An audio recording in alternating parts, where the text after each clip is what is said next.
Senhor presidente, senhoras e senhores senadores, convidados, militantes do PSB, presidente do nosso partido, Carlos Siqueira, presidente da nossa fundação, senador sempre e governador do Espírito Santo Casagrande, nossa querida amiga Márcia Hollenberg, que não apenas é esposa do governador Rodrigo Hollenberg, mas também dirigente da nossa fundação, militante da cultura brasileira, e que grande contribuição como servidora já pôde dar à luta de afirmação e de valorização da cultura nacional. Nossa querida amiga representante do ministro Aldo Rebelo, também um grande amigo de Eduardo Campos e que agora também ocupa um ministério, uma função que já foi antes ocupada por Eduardo, o Ministério de Ciência e Tecnologia. Meu querido companheiro de trabalho, senador Roberto Rocha, que é autor desta sessão de hoje. Eu confesso, senhor presidente, que trouxe aqui um discurso escrito, mais longo, mas que após, caro deputado Tadeu, após as inúmeras falas de brilhantes oradores, como, por exemplo, o senador Pedro Simon, que, além de emocionar, nos fez refletir e pensar sobre o momento político que nós passamos e que fez também com que tivéssemos, mais uma vez, a saudade permanente entre nós da sua presença nesse Senado, senador Pedro Simon. Fica para mim difícil ler esse discurso. E eu resolvi fazer um discurso de improviso que espero, sinceramente, muito menor do que o que eu faria lendo. O improviso para destacar, primeiro, uma questão. Eu não quero falar como senadora apenas, mas quero falar como representante das mulheres socialistas, da militância das mulheres do nosso partido, e enfatizar nesse nosso pronunciamento também a sensibilidade que dizem que é das mulheres, que se origina nas mulheres, mas que Eduardo tinha muito. Como diria Machado de Assis, os mortos não vão tão depressa como quer o adágio, mas que eles governam os vivos é coisa dita, sabida e certa. E é por isso que o Partido Socialista, desde a última segunda-feira, em que Eduardo comemoraria os seus 50 anos, junto com as outras organizações partidárias, com organizações do povo brasileiro, com a política, com os líderes da política nacional, vem rememorando desde essa data até o dia de hoje, que marca o trágico afastamento de Eduardo deste mundo, vem rememorando sua vida. O lado feminino de Eduardo diz que Eduardo nasceu de uma família de políticos e revolucionários. Era descendente, como conta a lenda e a história, direto de Bárbara de Alencar, a primeira prisioneira política do país que comandou a Revolução Pernambucana de 1817. Os pernambucanos são orgulhosos disso. E participou da Confederação do Equador, 2 movimentos em favor da independência e da República do Brasil. Era também neto do governador Miguel Arraes. Arraes, que foi um mito da política nacional e um homem que se vinculou a todas as grandes causas do povo brasileiro, das lutas nacionalistas aos pilares da organização democrática em nosso país. E eu insisti em falar das mulheres por quê?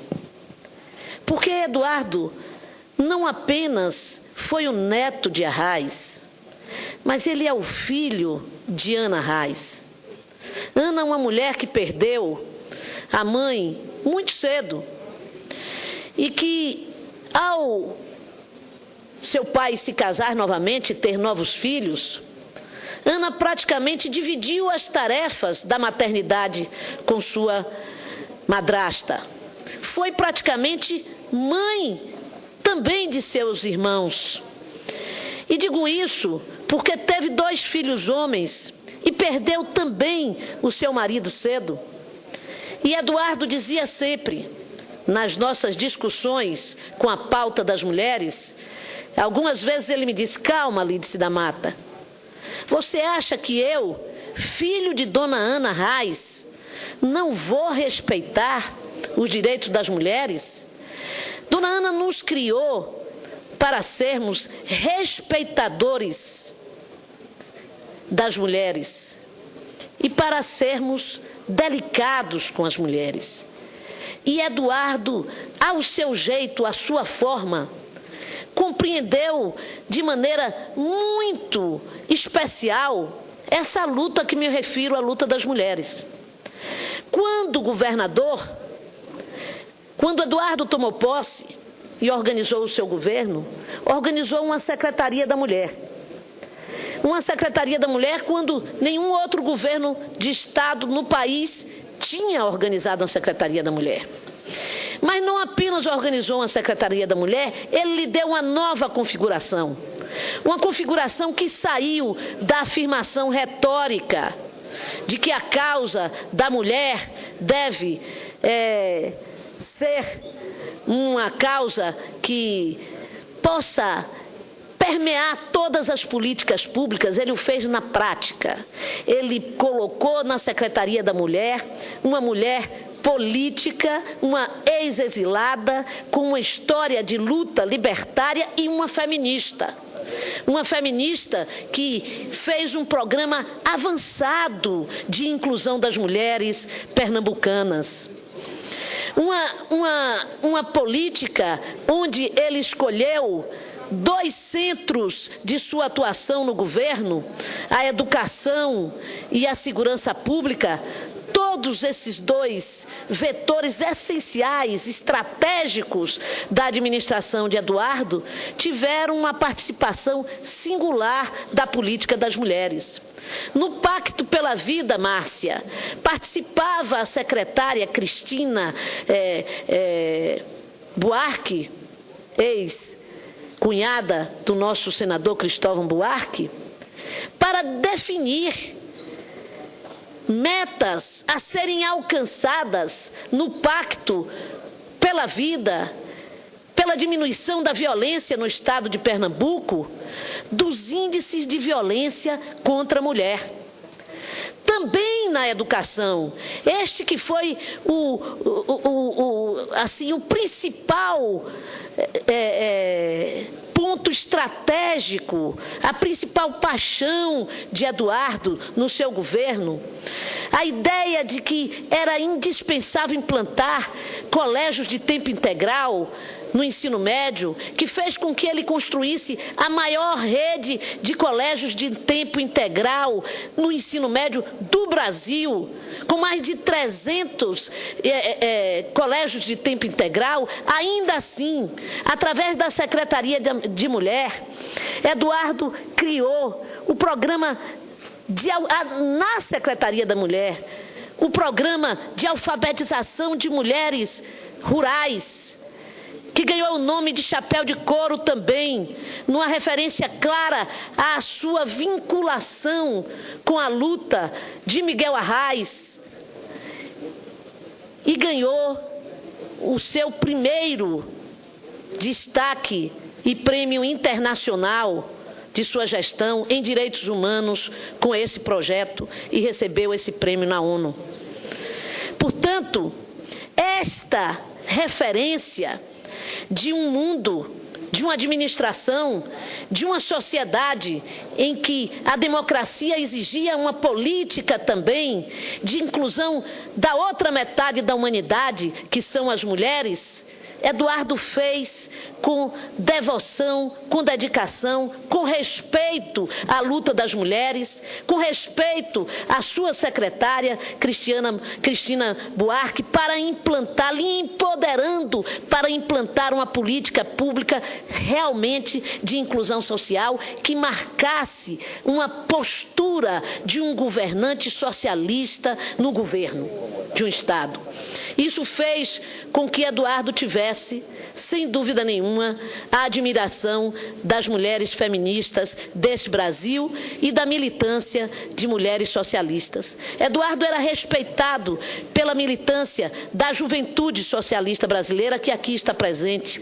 Eduardo era respeitado pelo movimento negro do partido, pela sua capacidade de ouvir. E ele me dizia, Lídice, eu preciso, na campanha muito ele dizia isso, eu preciso ouvir esse movimento negro da Bahia, eu quero estar com suas principais lideranças, eu quero entender esta questão de forma mais profunda, porque nós precisamos ter um programa que seja capaz de responder ao desafio de fazer a inclusão verdadeira do nosso povo.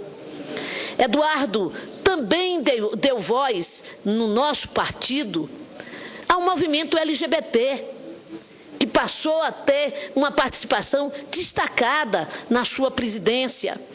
Ouviu, portanto, todos os segmentos organizados e que queriam ter voz internamente e na sociedade brasileira, o movimento sindical, como eu aqui falei também.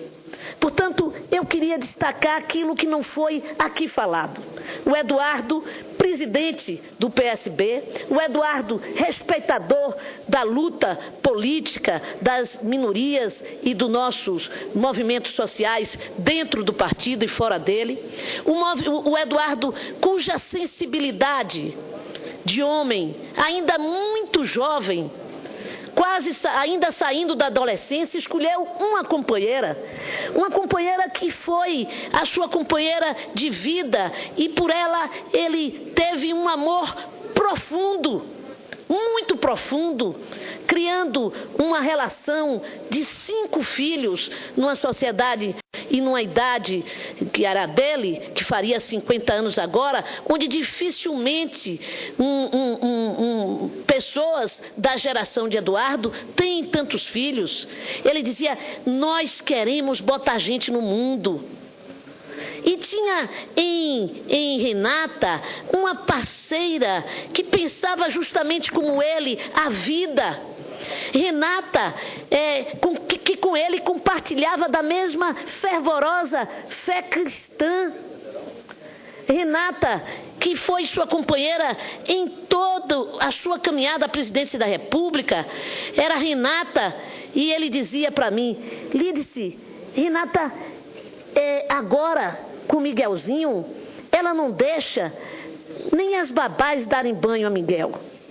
Ela está transformando Miguel numa parte do seu corpo. Ela leva Miguel para toda essa campanha.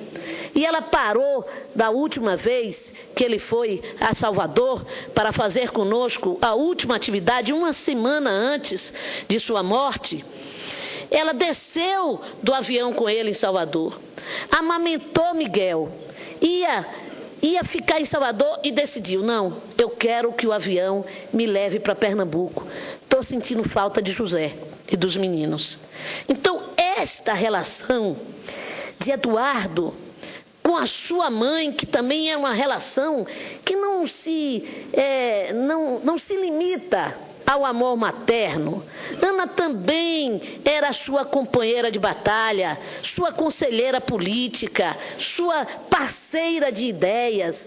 Essa referência de Eduardo com as mulheres certamente teve uma grande influência na sua formação, que é tão grande que fez com que desenvolvesse a sua sensibilidade para as questões sociais. É claro que Eduardo foi um herdeiro legítimo de Miguel Arraes, um herdeiro político. Ele herdou do Arraes nacionalista o seu profundo amor pelo Brasil. Ele herdou do líder político nordestino, Miguel Arraes, a sua profunda compreensão sobre o Nordeste. Eduardo foi um líder nordestino que pensava o Brasil, como nordestinos Celso Furtado e Rômulo Almeida pensaram o Brasil e deram sua enorme contribuição para o planejamento econômico deste país. Eduardo sabia das dificuldades de um líder político nordestino se impor ao Brasil, mas não se paralisou, não se deteve no medo, ele se jogou de forma corajosa para esse desafio de ser um líder nacional. Eduardo herdou do governo de Arraes e da sua compreensão sobre a valorização da cultura pernambucana, da cultura nacional, como identidade do povo. A identidade do povo pernambucano, que ele dava voz através do pensamento de Ariano Suassuna, que foi secretário de Cultura dele e secretário de Cultura também do seu avô. Ele também, como Arraes, compreendeu o valor de apostar-se na ciência e tecnologia para construir o futuro do Brasil.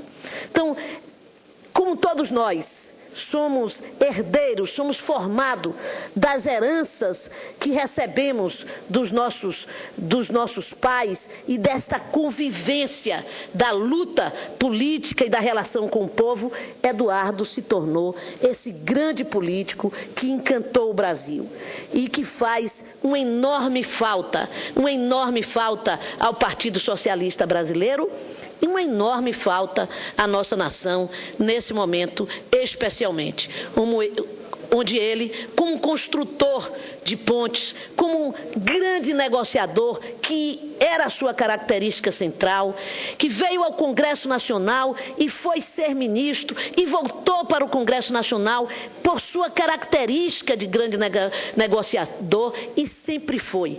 E foi por isso, e é por isso, que nós temos a possibilidade de ter uma sessão nesse Senado Federal, como tivemos na Câmara, como tivemos na segunda-feira, com a participação de tantos líderes políticos, com a diversidade de pensamento tão larga, para homenagear Eduardo, e que não o homenagearam apenas na referência de sua atuação política, mas como homem público, como amigo que foi de tantos eles. E é nessa circunstância que eu aqui deixo também a minha palavra de registro de Eduardo. Vou, para finalizar, contar também o seu lado humorístico, que era muito já referenciado aqui, presidente Renan. Na última vez que ele esteve em Salvador, quarta-feira, antes daquela tragédia, Eduardo foi para fazer um ato com a juventude. E lá filmamos um ato muito bonito, fizemos um programa muito bonito, e quando saímos na van em que ia, eu disse: Eduardo, preciso falar com você. Ele disse: eu já sei. Ele, claro, candidato, ia saindo dos pleitos, enrolando aqui e ali, normalmente, e virando dos pleitos nossos, dos políticos, e virando para mim, eu disse a ele: olha, é indispensável que eu quero lhe falar. Ele, claro, quando viu aquela conversa, já sabia do que se tratava. Aí ele disse: tá, Lídice da Mata, fale. Aí eu disse: se não tiver recurso, a campanha vai acabar. Eu vou me matar, é uma tragédia isso aqui, não vamos para lugar nenhum. Aí ele: sim, e o segundo? Ele disse: sim, mas você não respondeu o primeiro. Ele disse: porque o primeiro está resolvido. Dinheiro em campanha, ele disse, não é problema, é solução. Então, Então, certamente vai aparecer para que a gente continue. E aí eu já estava ali, está bem, Eduardo, está bem. E o segundo que é? O segundo é uma coisa simples, você pode decidir agora, é muito rápido. Eu preciso que você libere Bruno para ele vir para a minha campanha. Bruno era presidente da JSB, a Juventude Socialista Brasileira, e meu filho. Nós estamos precisando, eu preciso de gente aqui, você precisa liberar Bruno. Isso já na porta do aeroporto, ele disse assim, não, mas isso eu vou atender. Olha, Bruno, você precisa imediatamente para o Paraná, porque nós estamos precisando muito de você no Paraná para organizar a juventude do Paraná. Depois você de lá vai para o Pará, porque é indispensável organizar a juventude na campanha no Pará. Depois você desce para o Maranhão para participar da campanha de Flávio Dino e Roberto Rocha. E depois você vai até o Piauí. Feito esse trajeto, em 30 de setembro você chega aqui na campanha de sua mãe e ajuda e tem condição de ajudar a fazer a campanha. E caiu na gargalhada. Era um pouco esse o Eduardo, que transformava as nossas dificuldades e enfrentava as imensas dificuldades que todos nós tínhamos com muito bom humor, com muita alegria e que, portanto, nos jogava para frente para acreditar naquilo que ele disse finalmente para todo o Brasil: não vamos desistir do Brasil. Muito obrigado.